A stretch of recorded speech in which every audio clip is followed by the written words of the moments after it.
नमस्कार दोस्तों, मैं Ashok sir Anjali coaching centre Phulparas में आपका स्वागत करता हूं। फ्रेंड्स, आज की क्लास शुरू करने से पहले आपसे एक छोटी सी रिक्वेस्ट है कि यदि आप इस चैनल पर पहली बार आए हैं तो चैनल को सब्सक्राइब करके बेल आइकन को दबा दें, जिससे आगे आने वाले वीडियो का नोटिफिकेशन आपको मिल सके। तो चलिए समय न गंवाते हुए शुरू करते हैं आज का क्लास। फ्रेंड्स, आज के क्लास में हम लोग पद जो तुलसीदास रचित है उसके पाठ्य के प्रश्न और उसके उत्तर पढ़ते हैं, जो है सब्जेक्टिव क्वेश्चन। तो चलिए फ्रेंड्स, चलते हैं पहले क्वेश्चन पर। कभुक अम्ब अवसर पाई, यहाँ अम्ब संबोधन किसके लिए है? इस संबोधन का मर्म स्पष्ट करें। इसका आंसर होगा फ्रेंड्स कि उपर्युक्त पंक्ति में अम्ब का संबोधन माँ सीता के लिए किया गया है। गोस्वामी तुलसीदास ने सीता जी को सम्मान सूचक शब्द अम्ब के द्वारा उनके प्रति सम्मान की भावना प्रदर्शित की है। दूसरा क्वेश्चन है कि प्रथम पद में तुलसीदास ने अपना परिचय किस प्रकार दिया है? लिखिए। तो फ्रेंड्स, इसका उत्तर देखिए कि प्रथम पद में तुलसीदास ने अपने विषय में हीन भावना प्रकट किया। अपनी भावना को व्यक्त करते हुए कहते हैं कि वह दीन पानी दुर्बल मलिन तथा असहाय व्यक्ति है। वे अनेकों अनुभवों से युक्त है। अंगहीन से उनका आशय संभवतः असहाय होने से है। तीसरा क्वेश्चन है फ्रेंड्स कि अर्थ स्पष्ट करना है। इसका क है, नाम लय भरे उधर एक प्रभु दासी दास कहाई। इसका देखिए आंसर क्या होगा फ्रेंड्स।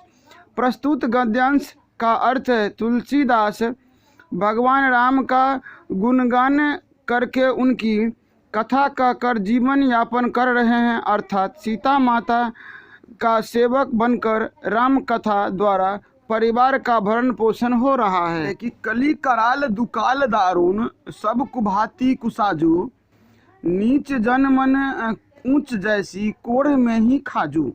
फ्रेंड्स, इसका होगा यहाँ पर अर्थ, कलयुग का भीषण बुरा समय असहाय है तथा पूर्ण रूपेण बुरी तरह अव्यवस्थित और दुर्गतिग्रस्त है।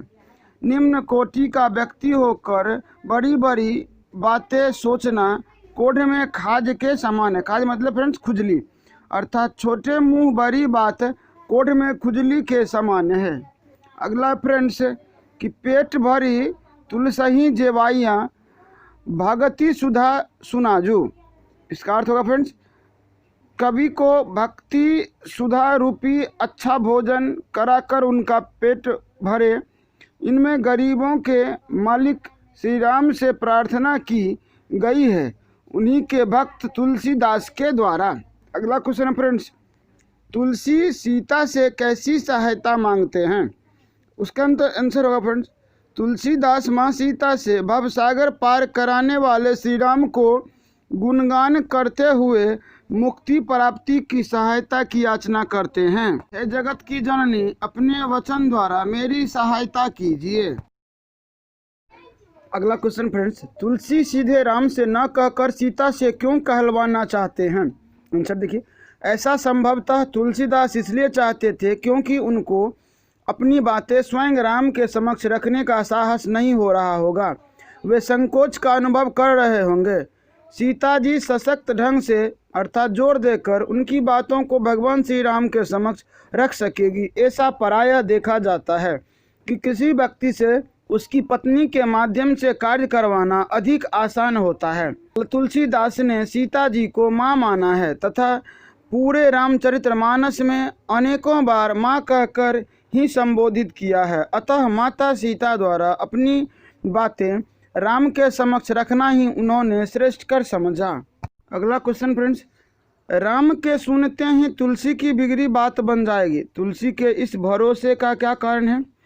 आंसर देखिए फ्रेंड्स, गोस्वामी तुलसीदास राम की भक्ति में इतना अधिक निमग्न थे कि वह पूरे जगत को राममय पाते थे।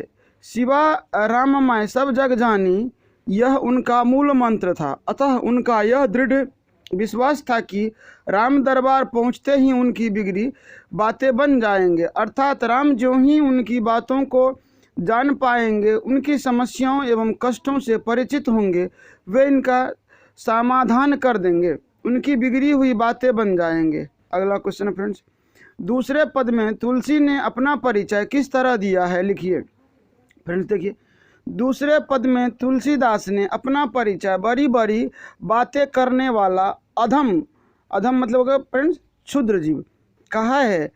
छोटा मुंह बड़ी बात करने वाला व्यक्ति के रूप में स्वयं को प्रस्तुत किया है, जो कोढ़ में खाज अर्थात खुजली की तरह है। अगला क्वेश्चन है फ्रेंड्स कि दोनों पदों में किस रस की व्यंजना हुई है। तो देखिए फ्रेंड्स, इसका आंसर है कि दोनों पदों में भक्ति रस की व्यंजना हुई है। तुलसीदास ने मर्यादा पुरुषोत्तर राम तथा जगत जननी सीता की स्तुति द्वारा भक्ति भाव की अभिव्यक्ति इन पदों में की है। अगला प्रश्न कि तुलसी के हृदय में किसका डर है। तो आंसर देखिए फ्रेंड्स, तुलसी की दयनीय अवस्था में उनके सगे संबंधियों आदि किसी ने भी उनकी सहायता नहीं की। उनके हृदय में इसका संताप था। इससे मुक्ति पाने के लिए उन्हें संतों की शरण में जाना पड़ा और उन्हें वहाँ इनका आश्वासन भी मिला कि श्री राम ही शरण में जाने से सब संकट दूर हो जाते हैं। अगला क्वेश्चन फ्रेंड्स, राम स्वभाव से कैसे हैं, पठित पदों के आधार पर बताइए। देखिए फ्रेंड्स, प्रस्तुत पदों में राम के लिए संत तुलसीदास जी ने कई शब्दों का प्रयोग किया है, जिससे राम के चारित्रिक गुणों के बारे में जानकारी प्राप्त होती है। श्री राम को कवि ने कृपालु कहा है। श्री राम का व्यक्तित्व जन जीवन के लिए अनुकरणीय और वंदनीय है। प्रस्तुत पदों में तुलसी ने राम की कल्पना मानव और मानवेतर दो रूपों में की है। राम के कुछ चरित्र प्रकट रूप में और कुछ चरित्र गुप्त रूप में दृष्टिगत होता है। उपर्युक्त पदों में पर ब्रह्म राम और दशरथी राम के व्यक्तित्व की व्याख्या की गई है। राम में सर्वश्रेष्ठ मानव गुण है। राम स्वभाव से ही उदार और भक्त वत्सल है। दशरथी राम को दानी के रूप में तुलसीदास जी ने चित्रण किया है। पहली कविता में प्रभु बिगड़ा काम बनाने वाले भवनाधि आदि शब्द श्री राम के लिए आए हैं।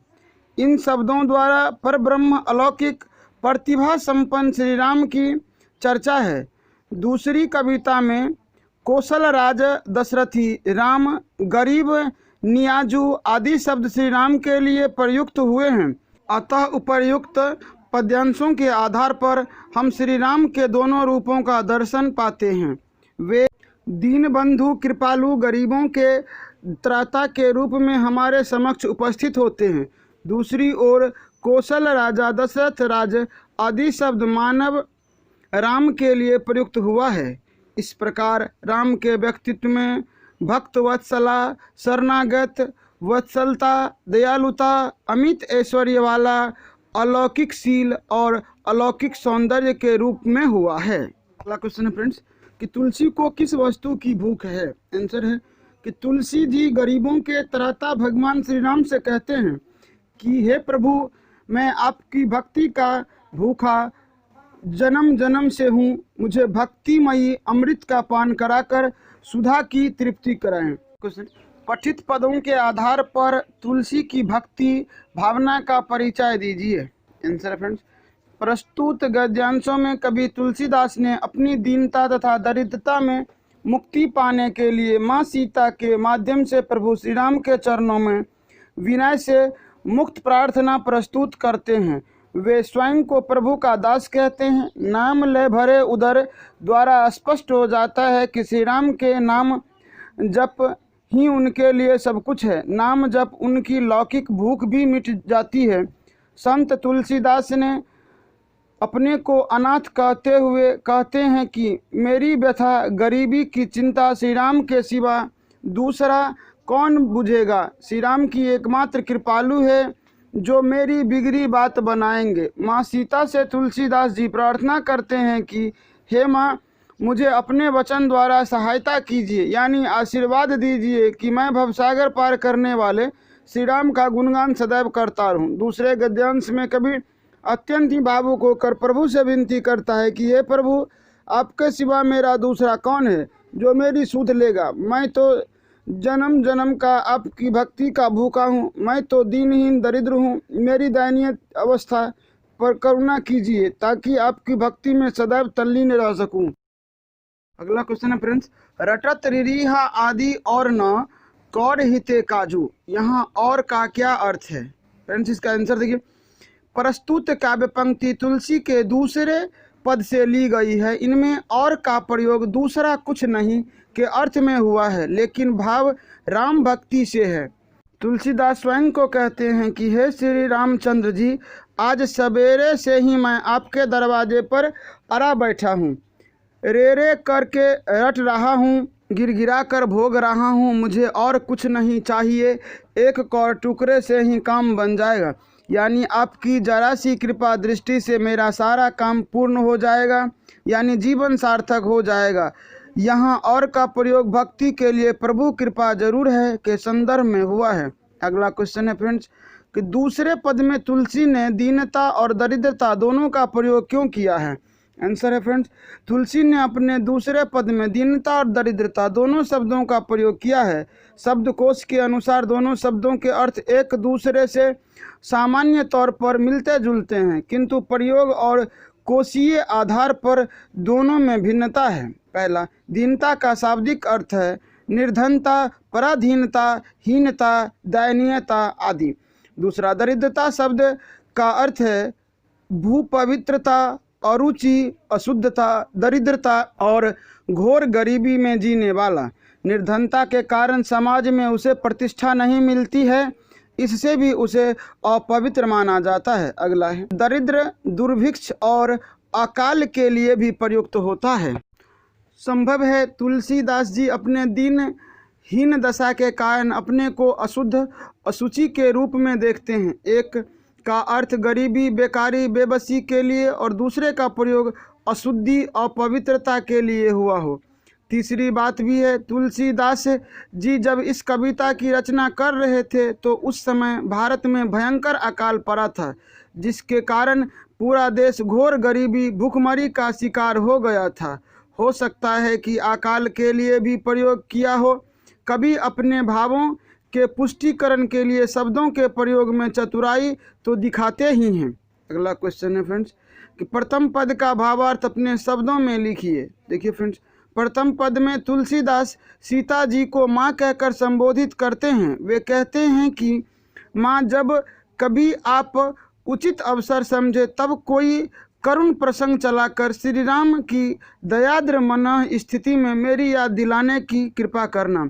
तुलसीदास अपनी दयनीय स्थिति श्री राम को बताकर अपनी बिगड़ी बात बनाना चाहते हैं, अर्थात वे अपने दुर्दिनों का नाश करना चाहते हैं। वे माँ से अनुनय विनय करते हैं कि वे ही उन्हें इस भवसागर से पार करा सकती है। वे कहते हैं कि हे माँ, मेरा उद्धार तभी होगा जब आप श्री राम से मेरे लिए अनुनय विनय करके मेरा उद्धार करवाओगे। उन्हें श्री राम पर अटूट श्रद्धा तथा विश्वास है। फ्रेंड्स, इस चैप्टर का क्वेश्चन यहीं पर ख़त्म होता है। उम्मीद करते हैं आपको ये क्वेश्चन आंसर अच्छा लगा होगा, तो इसे लाइक करें, अपने फ्रेंड्सों को शेयर करें। मिलते हैं अगले चैप्टर में, तब तक के लिए जय हिंद। Thanks for watching.